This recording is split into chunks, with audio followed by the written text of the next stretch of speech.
conseiller, je pense, c'est question de se mettre à la place de ces gens. Souvent, les gens sont dans des conditions difficiles, c'est pas qu'ils ont le choix. Le mode de gouvernance et aussi l'accès, je pourrais dire le partage des ressources ne permet pas à beaucoup de ces gens des quartiers précaires d'avoir assez de ressources pour construire durablement ou à des endroits qui sont plus ou moins sûrs.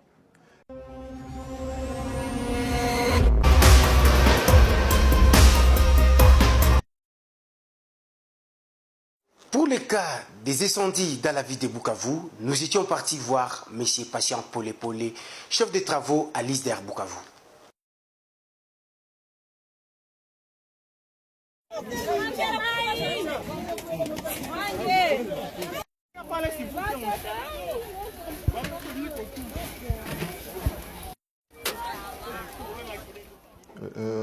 D'abord, en tant que scientifique, j'aimerais dire que je ne suis pas spécialiste des questions d'incendie, mais les dynamiques urbaines font partie de thématiques qui m'intéressent en tant que domaine de recherche. Et champ de recherche, je pourrais être plus ou moins large.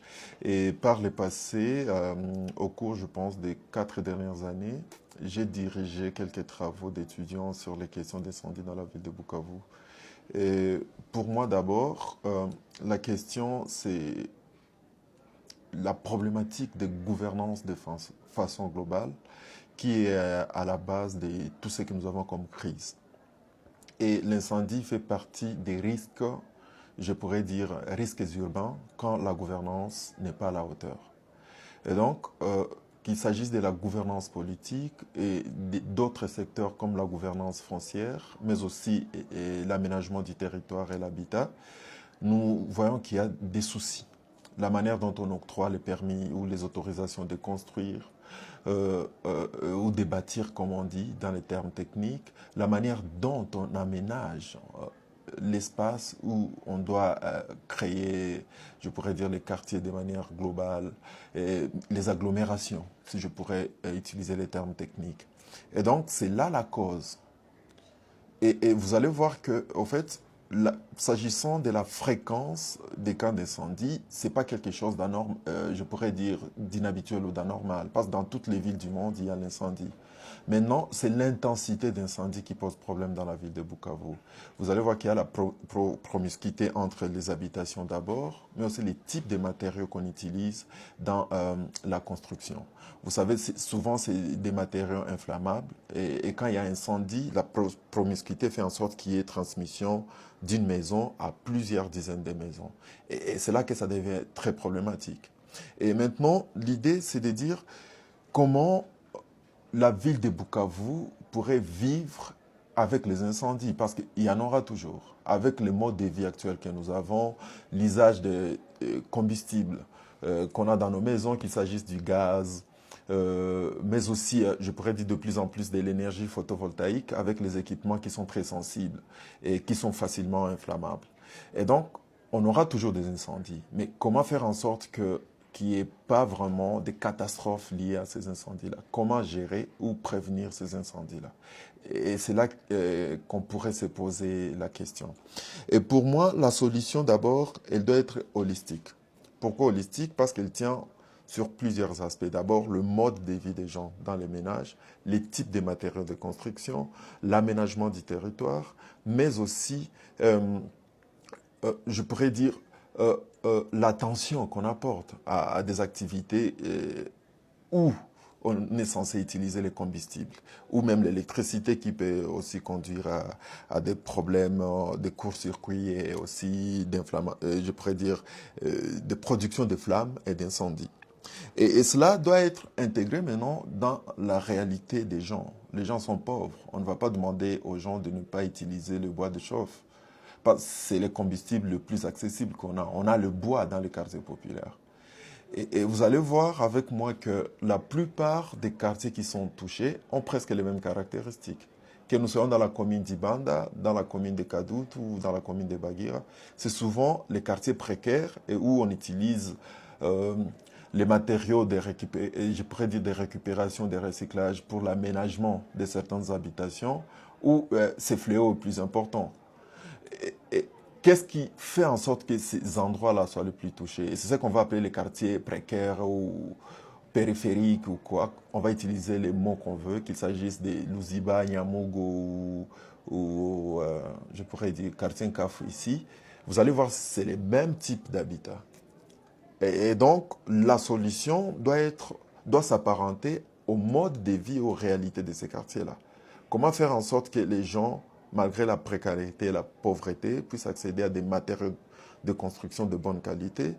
Comment faire en sorte qu'on puisse avoir un aménagement qui soit safe, donc sûr, qui sécurise les gens?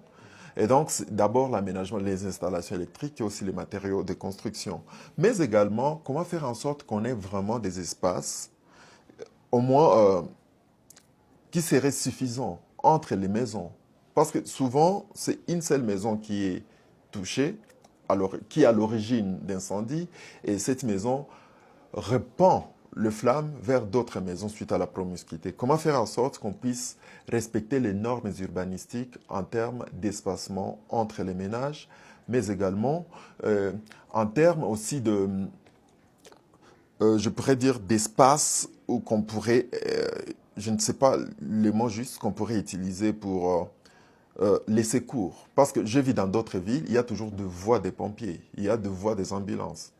On aménage une ville, on sait qu'en cas d'urgence, les pompiers peuvent passer par ici, les ambulances peuvent passer par là. Parce qu'on a vu qu'aussi, beaucoup de ces endroits sont difficilement accessibles par les camions anti-incendie. Et la réponse maintenant des gouvernants. Comment on entretient les camions anti-incendie? On a vu longtemps, c'est la MONUSCO qui aidait. Et maintenant, la MONUSCO est partie, les gouvernants devaient prendre en compte cette question et faire en sorte que d'abord, quand on est dans une agglomération, on doit avoir d'abord des extincteurs. Là, on pourrait organiser au niveau purement municipal, au niveau des quartiers. Au niveau des communes, on doit avoir de camions anti-incendie au niveau de chaque commune. Et faire en sorte qu'il y ait maintenant des passages qui soient prévus pour ces camions-là.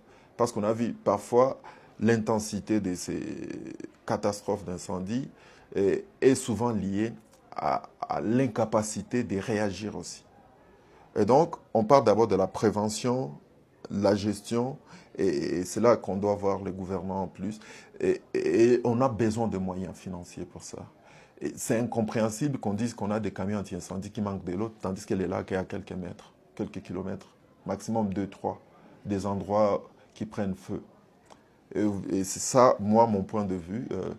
Un regard vraiment, je pourrais dire, curieux, mais pas vraiment quelqu'un qui s'intéresse à ces questions au quotidien. Avant de conseiller, je pense, c'est question de se mettre à la place de ces gens. Souvent, les gens sont dans des conditions difficiles, c'est pas qu'ils ont le choix. Le mode de gouvernance et aussi l'accès, je pourrais dire, les partages des ressources ne permet pas à beaucoup de ces gens des quartiers précaires d'avoir assez de ressources pour construire durablement ou à des endroits qui sont plus ou moins sûrs. Et vous allez voir que le problème, c'est ces mouvements qui fait en sorte que chaque fois qu'on a un peu d'argent, on a tendance à descendre de plus en plus vers la ville. Et ceux qui sont au village, qui fuient aussi l'insécurité, occupent les anciennes occupations. Et là, il y a toujours la concentration humaine. Si les gens avaient les moyens, j'allais demander aux gens d'éviter le plus les endroits où vraiment la promiscuité n'est pas acceptable. Donc là, vous pourriez avoir au moins 2 mètres entre les ménages, 1,5 mètre entre les maisons. Comme ça, le temps que l'incendie s'est produit chez le voisin, on pourrait avoir la capacité de naviguer entre ces espaces-là et essayer d'intervenir en attendant que les pompiers arrivent. Et maintenant, les conseils, c'est de voir les modes de vie aussi. Je ne sais pas, je pense que vous veniez de montrer que les gens sont aussi de plus en plus distraits suite à l'usage des réseaux sociaux. On a vu que c'est... En fait, je ne sais pas si je pourrais dire que c'est seulement les réseaux sociaux où les gens essaient de... comment je pourrais dire de s'évader dans les réseaux sociaux. Ça pourrait aussi lier à la souffrance. Parce que quand on est très occupé, on n'est pas très présent dans les réseaux sociaux. Et c'est souvent les gens qui ont des souffrances et qui essaient de s'égayer. Mais c'est aussi un comportement à risque. Parce que vous ne pourrez pas mettre votre marmite sur le feu et rester là, distrait sur votre téléphone, peut-être dans la chambre, où vous mettez les écouteurs ou quoi. Le temps d'intervenir quand il y a début de flamme, pourrait être très important et trop tard par rapport au moment où vous n'étiez pas distrait avec ce genre d'histoire. Deuxièmement aussi, c'est de négocier peut-être au niveau communal qu'il y ait des mouvements d'intervention au niveau local, comme on l'a fait pour les questions d'insécurité, qu'on sache quand il y a incendie ici, on peut avoir un groupe de jeunes ou de gens qui interviennent en premier lieu en attendant que l'État puisse intervenir. C'est ce que moi je pourrais donner comme conseil par rapport à cela.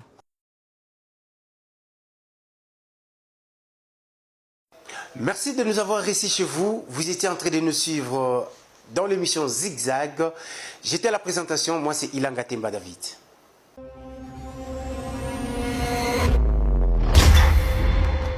Émission Zigzag.